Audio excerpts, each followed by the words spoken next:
Omladinski klubovi će biti mjesta za druženje, kulturne i sportske aktivnosti. Neke su već počele. Neke od aktivnosti koje smo radili bile su radionice na zanimljive teme koje su privlačne mladima. Radili smo i također i obuku za digitalne medije. A kroz dalje projekte imamo planirane i noći poezije, filmske večeri, kao i razne druge radionice, seminare. Želimo na neki način da proguramo tu neku zdravu priču i tu neku zdrav mentalitet i neke pozitivne prave vrijednosti da promovišemo. Imamo neke ovdje aktivnosti kao što su igranje bilijara, stonog tenisa, stonog fudbala. Između ostalog imamo i računare, ali i mjesto gdje mladi ljudi mogu i da sjednu, da popričaju, da čitaju, da uče. Ovo će biti sigurno jedno najsvjetlije mjesto gdje će mladi zaista imati mogućnost da se edukuju, da se druže, da zajedno uče, da svoje slobodno vrijeme provode i realizuju neke korisne aktivnosti.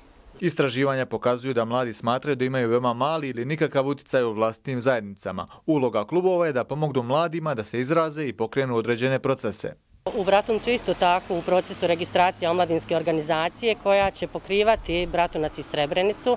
I u narednom periodu vjerujemo da ćemo raditi na povezivanju, radimo u stvari i sad trenutno na povezivanju ovih omladinskih klubova, ali da radimo na izgradnji kapaciteta i jačanju mladih lidera. Iako je odlukom Vijeća ministara Bosne i Hercegovine iz 2004. godine uspostavljena Komisija za koordinaciju pitanja mladih BiH, od 2016. godine ne funkcioniše. Zakon o mladima Federacije Bosne i Hercegovine usvojen je prije 10 godina, ali mladi najčešće ne znaju da takav zakon uopšte postoji.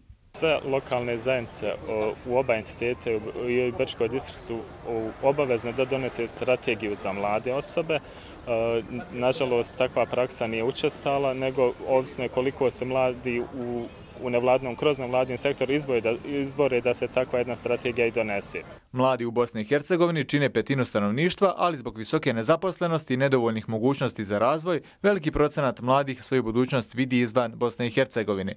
Možda je posljednji trenutak da se time svi ozbiljno pozabavimo.